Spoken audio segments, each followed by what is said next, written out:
Star Wars Day this year came with the release of Tales of the Empire, an anthology series of 6 shorts about Barriss Offee and Morgan Elsbeth. My assumption when this was announced was that much like how Tales of the Jedi explained Dooku and Ahsoka's response to the failures of the Jedi, Tales of the Empire would explore the response of Barriss and Morgan to the tragedy of the destruction of their people. This largely turned out to be the case, along with an exploration of how each responds to the failures of the Empire itself. And just like with Tales of the Jedi, I think the result was 6 really fun little shorts that were able to explore those themes pretty effectively. Star Wars animation continues to improve visually, and while I do think in a lot of the recent Bad Batch episodes, and even some of Tales of the Empire, they're using their really nice lighting effects as an excuse to make way too many scenes a little dark, I thought all the animation and especially the environments looked really good. And I especially liked the look behind the scenes we got from Joel Aaron, the director of cinematography at Lucasfilm for some of these animated series, who posted one of the matte paintings and one of the practical models that was actually used for the backgrounds in the show. I love watching that kind of terrain building, so it was really cool to see that kind of small peek behind the scenes.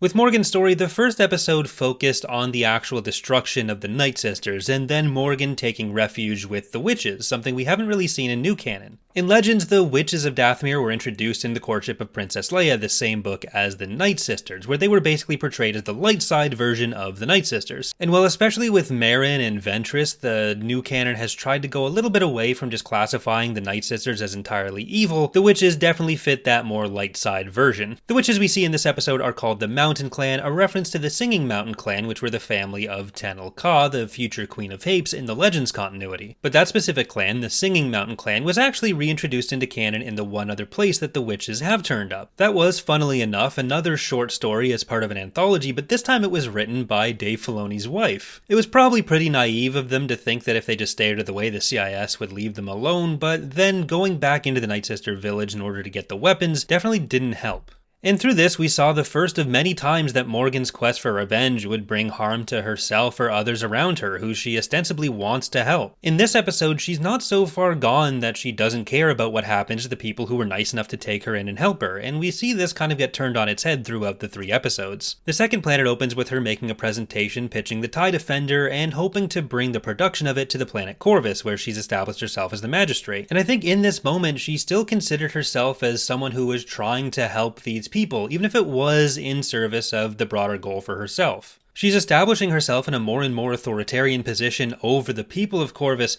but they gave her that power, and it seems like a lot of them were on board because they thought they'd get more power over others around them. The way it read to me was that the people of Corvus, if things had gone a different direction, would have been just as happy to be part of what Morgan was doing and what the Empire was doing if it worked out for them personally. We hear about how Morgan has established them in control of the local systems, and this is something that the New Republic calls out later on. And I appreciate that the show is not painting Morgan as unique in being able to fall for this kind of promise of power. Of course, I also enjoyed the presence of Thrawn and Pelion as they tested Morgan to see if she could be involved in their other plans. The third episode with Morgan, I feel like really just shows the end of her descent into the power that the Empire can offer, even after the Empire itself is destroyed. Any pretense of her ruling either with the cooperation of, or for the benefit of, the locals on Corvus is completely gone. It did make me wonder why the New Republic would send so few troops if they were going to threaten to arrest her and that was the only way she was getting into the New Republic, but ultimately this episode plot-wise was just there to set up for what we know happens in The Mandalorian Season 2 and then Ahsoka, when Morgan Elsbeth is cooperating with Thrawn. But we also see how going down this path has removed her entirely from anyone else or any connection to any culture. Because of her fear in what happened to the Night Sisters, she's basically continued that trauma on and imposed it on other people across the galaxy. She ultimately gives her life to ensure the return of the Night Sisters, but I'm willing to bet that the version of the Night Sisters that Thrawn is bringing back with the Great Mothers isn't necessarily going to be the most positively viewed. And the real future of the Night Sisters probably lays more with these two. Where Morgan's story shows how embracing the Empire in the wake of this tragedy kind of destroys her,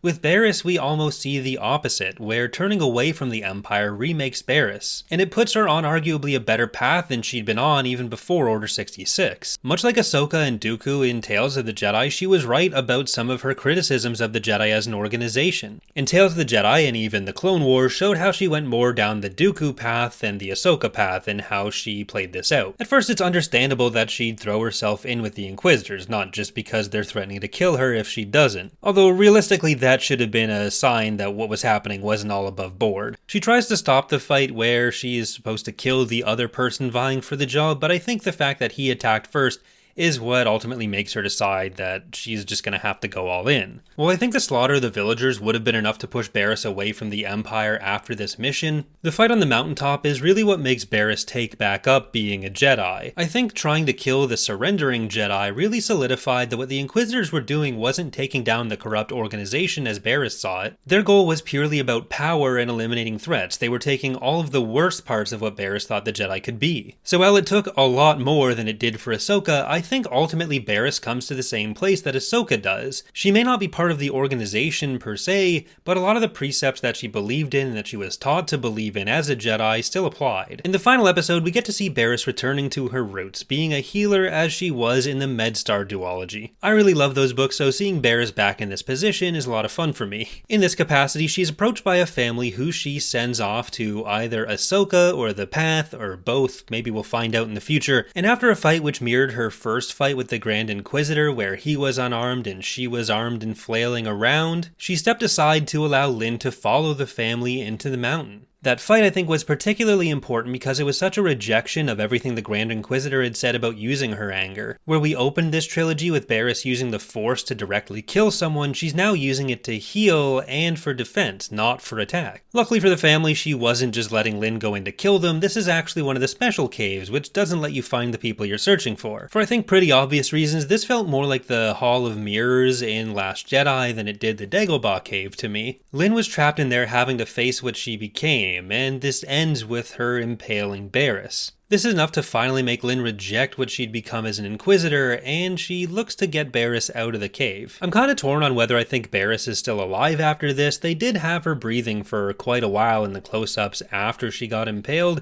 and I don't know if the idea there is that Lynn got her out and healed her, but maybe we'll find out in the 2030s. Either way, I did really enjoy all 6 episodes, and I'm looking forward to seeing what the future tales might be. I think these anthologies are a great way to tell some stories we might otherwise not ever get to. That's going to do it for now though. Thank you for watching, and I hope to see you next time.